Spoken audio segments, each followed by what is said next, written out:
Okay, so in the previous lecture we learnt about the fundamentals of bonding without getting into any quantitative treatment.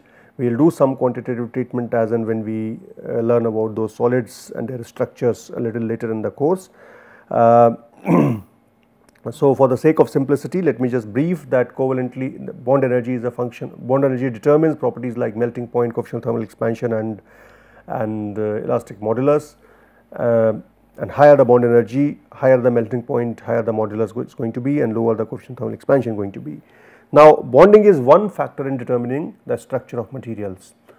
So what is the one very important factor, and this basically determines, so when you do calculations to predict the structure of materials, you have to consider that particular aspect. So now let us move on to the structure of materials. By structure first, coming from bonding we move to the atomic structure of materials. So here in this lecture and onwards we will learn about what we call as atomic structure of materials, and the objective of this is basically to learn how are atoms arranged in space. Of course, there is whole mathematics which is behind determining the structures, but we will not get into that mathematics right now. So how are these atoms arranged in space? What do we mean by a crystal structure, crystal and structure, and what is the basis?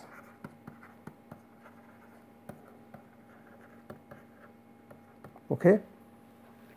So before we get into this, we know that since you have atoms, they are connected by various bonds, but now the question is how are these atoms spaced in the universe, or how are they placed in the space. So before we talk of atoms, we just start with random points in space. So we just look at first the points in space. Consider, replace the atoms by points. So there are various methods by which you can do that. The points may be spaced like this, or the points may be spaced like that.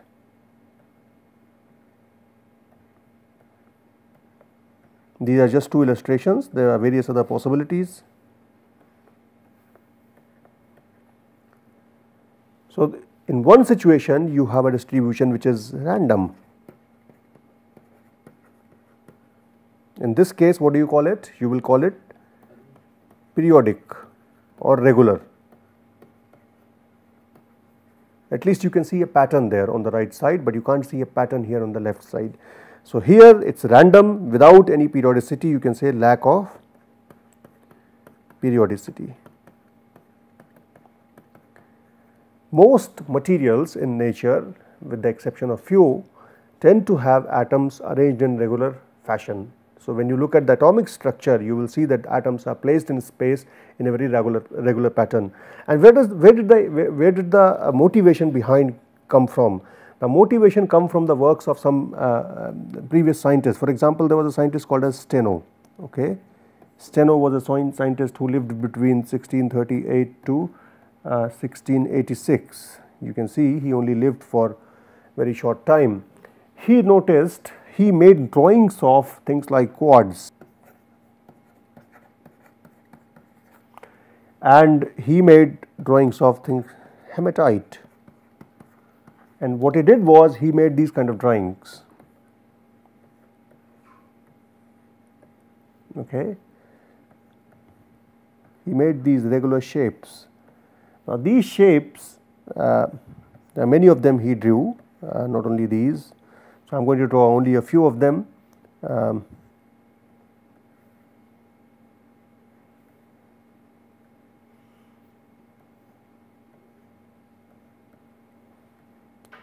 he made these shapes because he observed that crystals, they tend to have certain shapes, and there is a constancy about the face angles. Some of these angles that you see here, they tended to have certain relations with each other. you could fit these angles into a mathematical framework and get an order about these angles, and there was relation between these angles. So, Stono was the first one of the first guys to observe that crystals have certain geometrical patterns about them, and the angles of faces and edges can have correlations. And then later on in calcite crystals, this was the work of Huygens, okay, who was from 1629 to 1695. Again, people did not live long in those days, only 66 years he lived. So, calcite crystal, for example, had a peculiar sort of geometry. It had a geometry like that.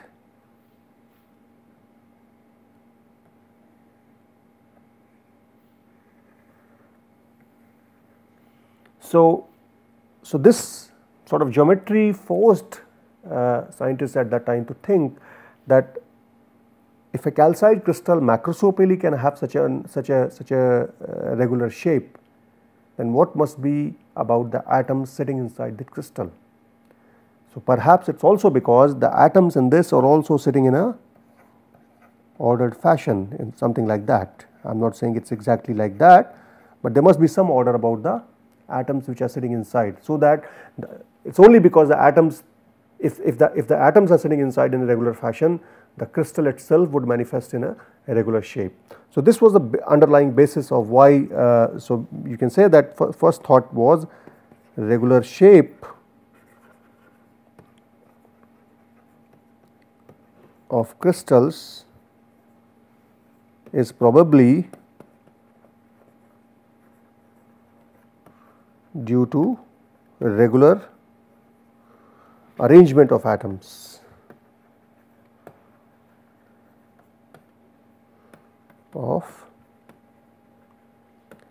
in crystals. So, these were some earlier indications of why atoms could be arranged in a periodic fashion in space. So, that is where, when I come back to again my picture, so you have distribution like this.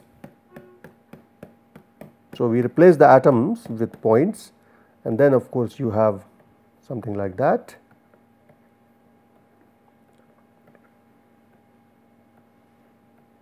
So, this is non-periodic,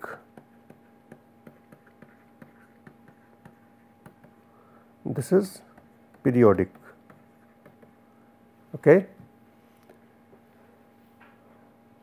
And if I put atoms here instead of points, I make a crystal basically. So, in this crystal,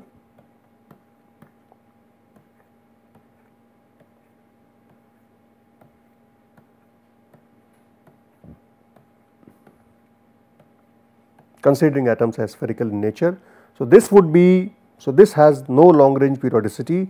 Such materials are also called as amorphous, and the materials in which this kind of periodicity is there, these are called as crystalline. So, amorphous materials are typically things like glasses, but all other materials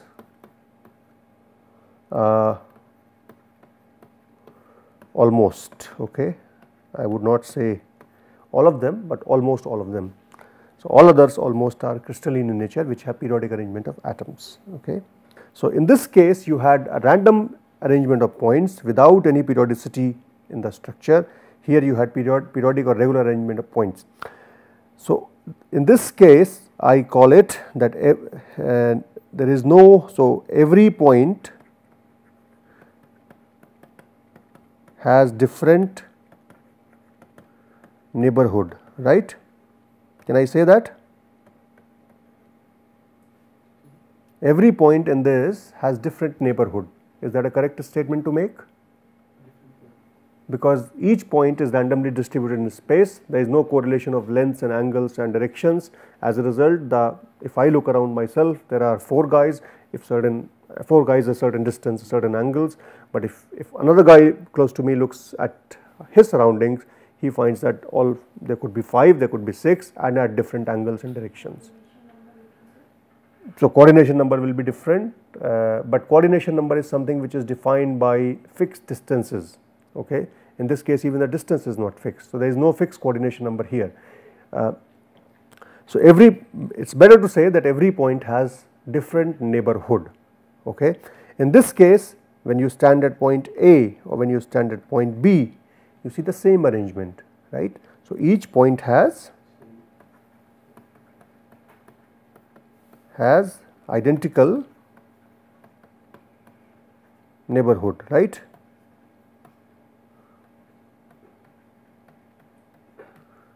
All right. So, now, that is first thing that now let me make another structure which may look periodic in nature, but it is still not periodic. So, let me draw something here.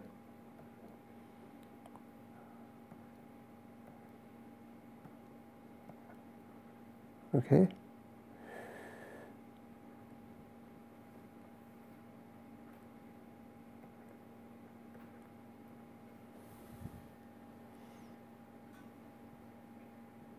Okay. Now, if I let us say stand at point A and if I stand at point B, do they have identical neighborhood? This is a hexagonal arrangement. Okay. This is a hexagonal arrangement. I mean, it is not very precise here, but it is kind of hexagonal in nature.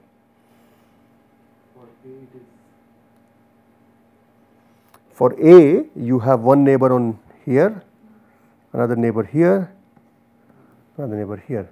For B, you have one neighbor here, another neighbor here, another neighbor here. So, number of neighbors is same, but is the arrangement of neighbors same?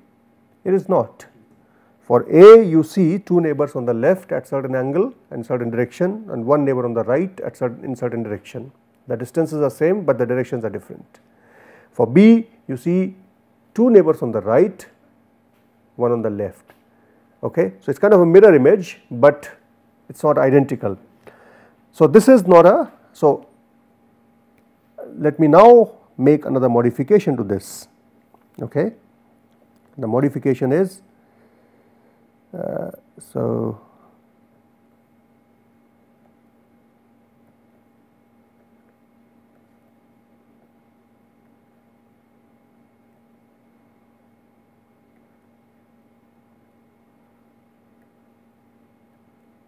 okay.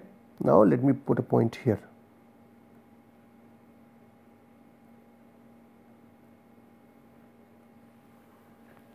So, you have a point A and you have point B. Do they have identical neighborhood now?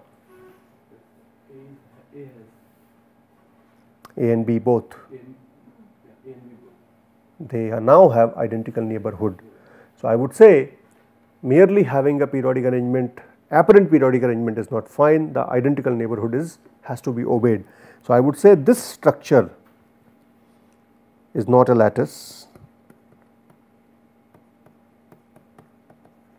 this is the lattice. So, by definition, when points arrange themselves in space in such a fashion, so that the arrangement is periodic and every point has identical neighborhood, these two conditions qualify that arrangement as a point lattice. So, this is called as a point lattice. Okay. So, the two definitions are periodicity and identical neighbor.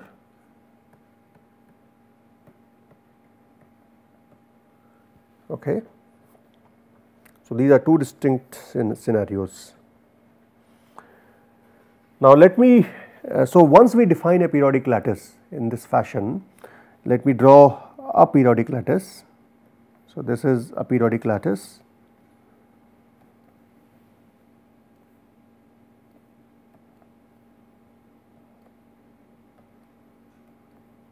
Okay. In this periodic lattice, I can draw a smallest repeating unit.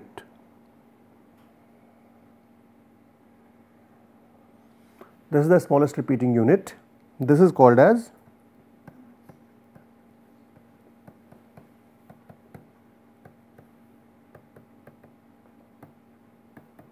this is called as unit cell. Okay. However, let me and these and the sides of this unit cell are called as unit cell parameters. So, if this is A, this is B, this is gamma. So, these will be A, B and gamma. So, A, B are the lengths, gamma is the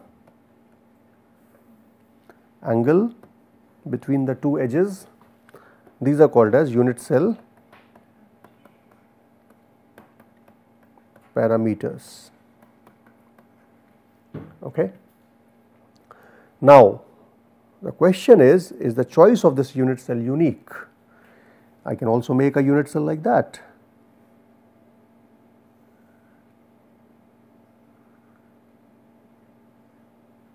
Basically, all you have to have a smallest repeating unit. This is also a smallest repeating unit. It has the same area as the other one. In fact, if you make this one here, and if I put a point somewhere here, this is also a valid unit cell. So, the choice of unit cell is not unique. Choice of units, the unit cell, these are all unit cells. So, which one do you choose? You choose the one with the highest symmetry. So, that is why the concept of symmetry comes into picture. So, one chooses an unit cell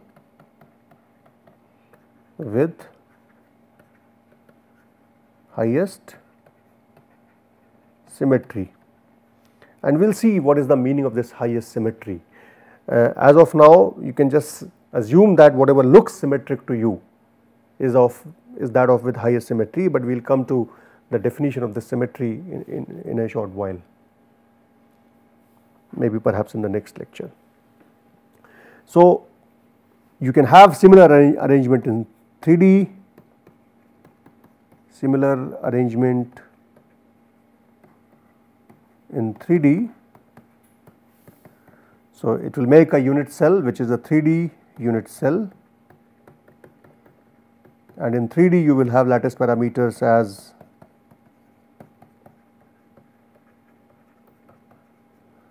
A, B, C and alpha, beta, gamma. So, basically it will look something like that, a parallelogram.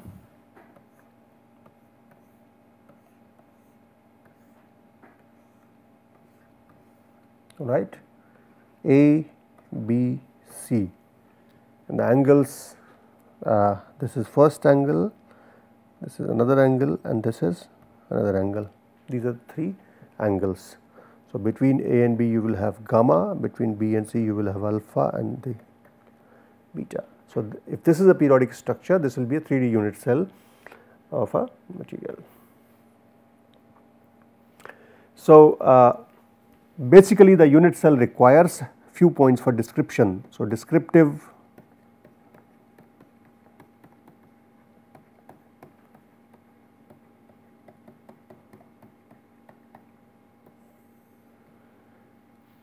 first thing you need to measure its size and shape. Size and shape is determined by alpha, beta, gamma and A, B, C. What is the other thing that you require? Now, if you replace the points by atoms, points are taken for the sake of convenience, because atoms can make it a little complicated. You may not have just one type of atom, you may have different types of atoms. So, that is why we just begin with the point. Now, let us say we replace the point by an atom, an identical atom. Okay. Then what we require is basically the what kind of atom,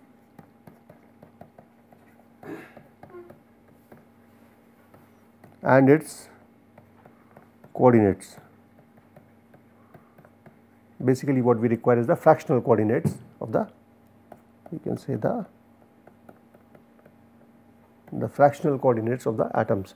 So, these few things are required to specify. So, if I replace these points by atoms here, so these are all atoms.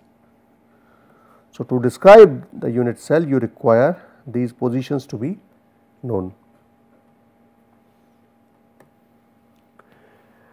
Now, we have seen, so A, B, C are the lattice parameters, alpha, beta, gamma are the interaxial angles or angles between the edges. The unit cell can also be defined in a little bit more quantitative manner. So, if you have a arrangement of points like this in a space,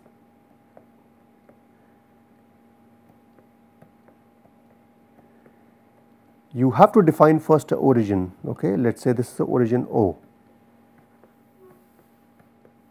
Okay, and then here you can choose a lattice vector R.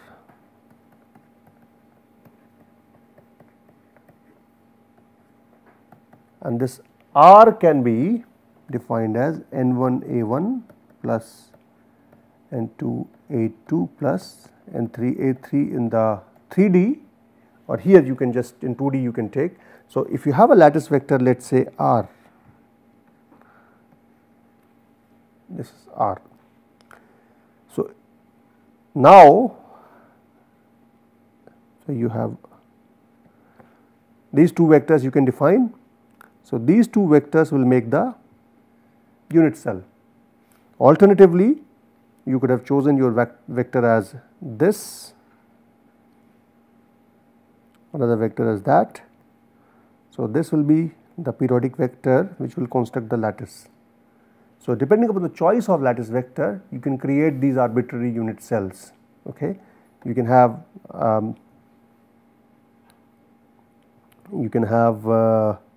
this one as well. So, there are various choices by which you can make the these unit cells, but as we discussed, as we just talked about earlier, it is the symmetry of that unit cell which will determine which has to be taken as an equilibrium unit cell. So, now what is the difference between the lattice and crystal? Can you tell me what is the difference between lattice and crystal?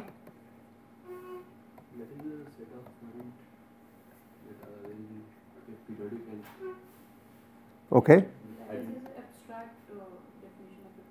Okay, but what is the definition? Lattice plus motif make a crystal. Okay, so lattice is only about the points in space, or you can say periodic arrangement of points in space. This is lattice. And what is a crystal? A 3D arrangement of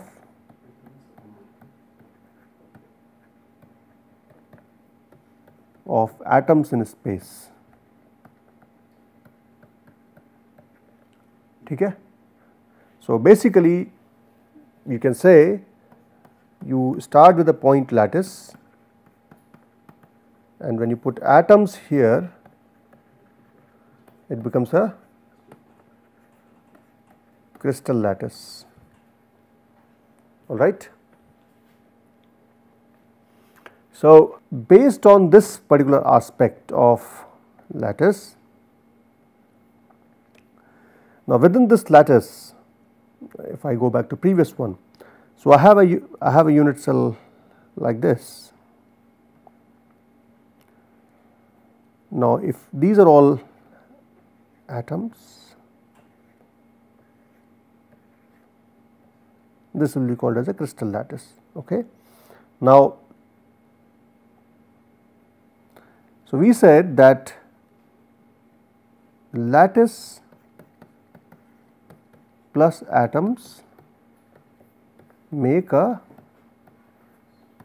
crystal lattice, and this atoms basically can be put in a more specific term which is called as a motif or basis, some kind of object. Basically it could be one atom, it could be a group of atom, it could be random multiple types of atoms arranged at various places. So, for example, let me just again I draw a simple lattice. There will be a lot of drawings here. Okay. Now, what it can mean is I can just put a simple one atom. This is the simplest form.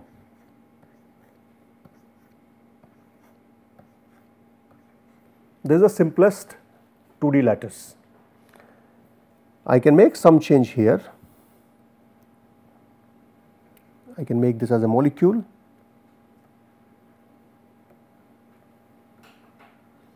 Let us say it is not just one atom which goes to a point, it is this molecule which goes to a point. So, you have replaced the points with these molecules. Does this make a lattice? Does it still retain the definition of lattice? In the previous case it did. In the previous case it did. Now that you have an atom which is, you can consider this molecule as an asymmetric atom. Okay. It is a group of atoms, right. You have a group of atom which is like this. So, the question is, does this modified motif retain the definition of lattice? Let me give you another scenario. Instead of having this, so I will draw it again little smaller.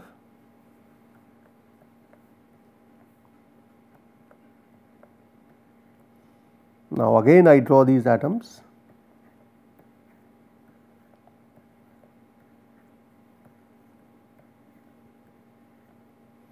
Now instead of putting them in this fashion, I let us say put them in this fashion.